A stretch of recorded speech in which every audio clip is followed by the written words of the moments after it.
आज मैं मौजूद हूँ लाहौर की एक मार्केट में और यहाँ पे मौजूद माओं से पूछने के लिए आया हूँ क्या दुआ ज़ोहरा का ये कदम बिल्कुल ठीक है। तो उसने अपनी माँ का दिल दुखाया, बाप का दिल दुखाया और आज अलहदा होकर अपनी ज़िंदगी गुजार रही है। बहुत गलत किया उसने और जलील हरकत की। वो बेटी कहने के लायक ही नहीं है। उसको तो चौक में खड़े करके गोली मार देनी चाहिए और दूसरी बेटियों को नसीहत हो। तो अपने माँ बाप के साथ, अपने बहन भाइयों के साथ रॉयल नहीं है, वो किसी और के साथ कैसे हो सकता है? माँ बाप के साथ लॉयल नहीं है, वो किसी एक स्ट्रेंजर के साथ जिसको वो एक पबजी के जरिए 2-4 दिन से जानती है, उसके साथ क्या लॉयल रहेगी। कि बहुत बुरी चीज़ है दुआ ज़हरा ने जो की है। अस्सलाम वालेकुम नाज़रीन, मैं हूं आपका मेज़बान इर्तज़ा भट्ट और आप देख रहे हैं आरपी प्रोडक्शन। नाज़रीन, आज मैं मौजूद हूं लाहौर की एक मार्केट में और यहां पे मौजूद माओं से पूछने के लिए आया हूं कि कल दुआ ज़ोहरा ने जब अपने इंटरव्यू में जो है बाद में विक्ट्री का निशान बनाया है और दूसरी तरफ उसकी माँ रो रही थी कि कौन सच है, क्या दुआ ज़ोहरा का ये कदम बिल्कुल ठीक है जो उसने अपनी माँ का दिल दुखाया, बाप का दिल दुखाया और आज अलहदा होकर अपनी ज़िंदगी गुजार रही है, या वहाँ पर उसकी माँ अपनी जगह पे ठीक है। आइए तमाम जो कहानी है लोगों से यहाँ पे पाकिस्तान लाहौर की माओं से पूछते हैं कि वो किसके हक़ में है। बेटे मेरे मुताबिक तो उसने बहुत गलत किया है, इसलिए कि देखें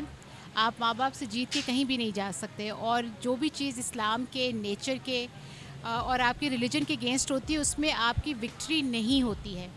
और एक माँ जिसने उसको 17-18 साल प्यार किया, पाला पोसा बड़ा किया, अगर वो उसके साथ जो है वो सिंसियर नहीं है या उसके साथ वफा नहीं कर सकी, उसको पे ऑफ नहीं कर सकी, तो वो कितने दिन ज़हीर को पे ऑफ कर देगी या उसके साथ कितने दिन रह लेगी। सो मेरा ख्याल है ज़हीर के लिए भी ये एक पॉइंट सोचने वाला है कि जो बच्ची अपने माँ बाप के साथ नहीं रह सकी तो वो आपके साथ क्या निभाएगी। उनके साथ लॉयल नहीं रही 18 साल, तो आपके माँ बाप के साथ लॉयल नहीं है, वो किसी एक स्ट्रेंजर के साथ जिसको वो एक पबजी के ज़रिए 2-4 दिन से जानती है, उसके साथ क्या लॉयल रहेगी। और दूसरी बात ये कि अगर दुआ ज़ारा समझती हैं और वो कहती हैं कि वो 17 साल की हैं, तो आई एम 100% पॉजिटिव कि उसने इन 17 साल के टेन्योर में इस्लामियात पढ़ी है, कुरान पढ़े, बेसिक रिलीजन को वो जानती है। तो जिस पे अल्लाह ताला ने कहा कि माँ बाप को उफ़ कहने का हुक्म नहीं है, अल्लाह ताला ने फरमाया कि माँ के पैरों के तले जन्नत है।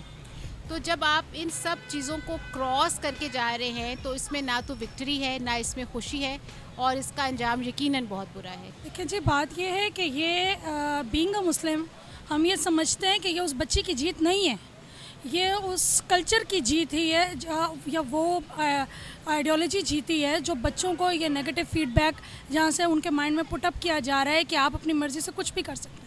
अब जैसे अब हमारे भी बच्चे हैं तो हम ये कभी भी ऐसी चीज़ को पसंद नहीं करेंगे कि बच्चे इस किस्म के इक़दाम उठाएं और अपनी माँ को तो कोई भी नहीं शिकस्त दे सकता ना।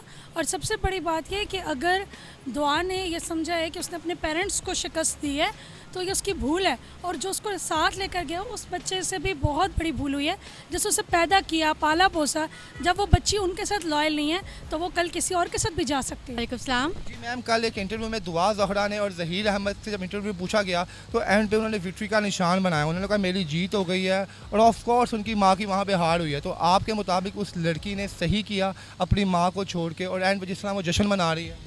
नहीं, बिल्कुल गलत किया, क्योंकि माँ बाप ही हैं जो आपको बचपन से लेकर चलना सिखाते हैं, आपको पाल पोसते हैं, आपकी पढ़ाई लिखाई, यहाँ तक कि आपके हर एक चीज़ का ख्याल रखते हैं।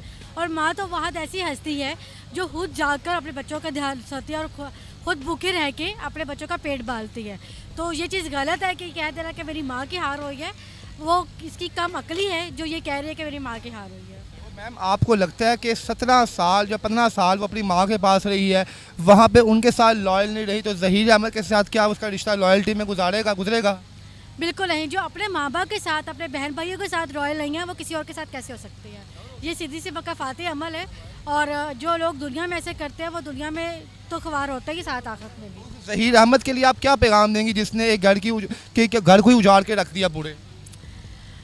उसे यही पैगाम दोगे कि अल्लाह ताला उसे भी हदायत दे और दुआ आपको भी हदायत दे। और आपको इस चीज़ का एहसास होना चाहिए कि माँ बाप एक ऐसी नेमत है कि जिन लोगों के पास माँ बाप नहीं है आप उनसे जाके पूछिए कि माँ बाप क्या चीज़ है। तो आप माँ बाप से माफ़ी जाके उनसे माँ से माफ़ी मांगे, बाप से माफ़ी मांगे। ठीक है, आपने अपने साथ की जो करना था वो कर लिया, लेकिन अपने माँ बाप को खुश करें। हो सकता है कि आने वाली ज़िंदगी में वही आपके लिए नेमत हो। ये बहुत बुरी चीज़ है दुआ ज़हरा ने जो की है। एक तो उसके पेरेंट्स इतना रो रहे हैं, उसकी वालिदा रो रो कर कह रही हैं कि मेरी बेटी को एक बार मुझसे मिला दें, और उसकी वालिद ने जाके जज को ये कहा कि भाई मेरी बेटी हमारे से मिलना चाह रही है और आना चाह रही है। लेकिन अब रिसेंटली जो इंटरव्यू आया हम सब ने देखा था, हम सबको लगा कि अगर उसने ये अपने वालिद को कहा है कि वो वापस आना चाहती है तो कहीं ना कहीं उसमें इंसानियत जागी, उसमें ये आ गया कि भाई मैं अपनी माँ से मिलना चाहती हूँ। जैसे उसकी माँ रो रही थी अदालत के बाहर, हमने वीडियोज़ देखी। लेकिन अब जो उसका कल या रिसेंटली जो इंटरव्यू सामने आया उससे तो ये नज़र आ रहा है कि उसको कहीं पर भी कुछ नहीं, गिल्ट है ही नहीं। वो ये कह रही है कि मैंने एक नेक काम करना था, मैं नेक काम करने के लिए इतनी दूर से आई और वो मैंने नेक काम किया है, मुझे इस चीज़ का कोई एहसास नहीं है। मैंने अपने पेरेंट्स को ये नहीं कहा कि मैं वापस जाना चाहती हूँ, ये सब उन्होंने झूठ बोला है।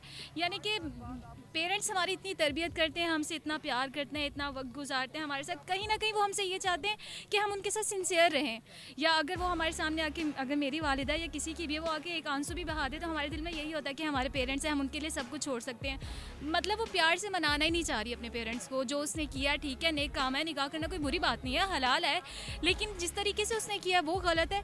और फिर अगर उसके पेरेंट्स वो नहीं मान रहे तो उसको चाहिए वो उसको मनाए। अगर वो इस तरह से इंटरव्यूज़ देगी और बोलेगी कि भाई हम तो जीत गए हैं, आप हारे, ये मुझे नहीं लगता बाद में कोई भी पेरेंट्स अब के दौर में अपनी औलाद पर यकीन कर सकेगा। हाँ, आप उस ज़हीर अहमद के लिए क्या पैगाम देंगे जो वहाँ बैठा मुस्कुरा रहा था, जो कह रहा था मैं बड़ा प्यार दूंगा इसको, मैं ये करूँगा, मैं वो करूँगा, उसके लिए क्या पैगाम देंगे? मैं इस बारे में यही कहूँगी ये बस कुछ वक्ती प्यार है, कुछ अरसे बाद यही चीज़ें होंगी जो दुआ सहारा को भी फील होंगी और ज़हीर को भी, और ये बाद में कहेंगे शायद हम दोनों एक दूसरे के लिए बने नहीं, हम एक साथ रह नहीं सकते। बस अभी वो इनको ये लग रहा है कि पता नहीं हम सारी दुनिया से लड़के हमने अपना एक दूसरे का प्यार हासिल कर लिया और हम साथ रह रहे हैं। लेकिन ये आहिस्ता आहिस्ता वक्त के साथ उन दोनों को महसूस होगा कि उन्होंने कितना बड़ा और गलत फ़ैसला लिया था। उन यूट्यूबर्स के लिए क्या पैगाम देंगे जिन्होंने सारे क्वेश्चन जो हैं दुआ ज़ोरा के हक में ही पूछे, कोई हलाफ क्वेश्चन ही नहीं पूछा उन्होंने कि आपकी माँ क्या फील कर रही है जी, आपको रास्ते में कुछ हो जाता, वट एवर, ऐसे उन यूट्यूबर्स के लिए क्या पैगाम?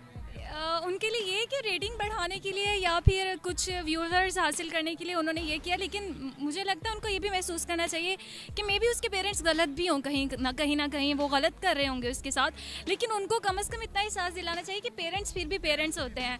उनको महसूस करना चाहिए, उनको बताना चाहिए था जाके कि आप उनसे बात करें। आवाम में किसी की अप्रोच वहाँ तक नहीं हुई अभी तक, उन 3 बंदों की बस अप्रोच हुई है, तो उन 3 बंदों को कम से कम 22 करोड़ आवाम का मैसेज उनको देना चाहिए था लाजमी। आपको क्या लगता है ऐसे करना चाहिए था? हाँ बिल्कुल, उनको मैसेज देना चाहिए था, उनको बताना चाहिए था, उनको बताना चाहिए था कि उनको झंझोड़ना चाहिए था, उनके ज़मीर को जगाना चाहिए था, तो चाटा फूटना चाहिए था, ये मतलब कह रही है। हाँ मतलब उनको एहसास तो दिला दे कि उनके पेरेंट्स क्या फील कर रहे हैं, थोड़ा सा तो अपने अंदर एहसास लेकर आए, बस यही कहूँगी। बहुत गलत किया उसने और जलील हरकत की है, मैं तो यही कहूँगी।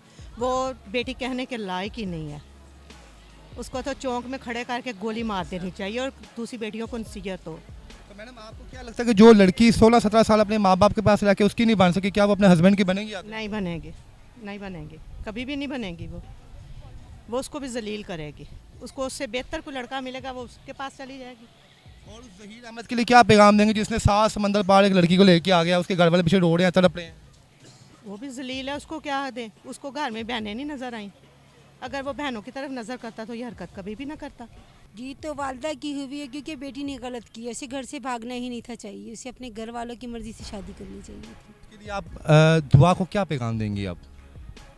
यही पैगाम है कि अपनी वालदा से माफ़ी मांगनी चाहिए।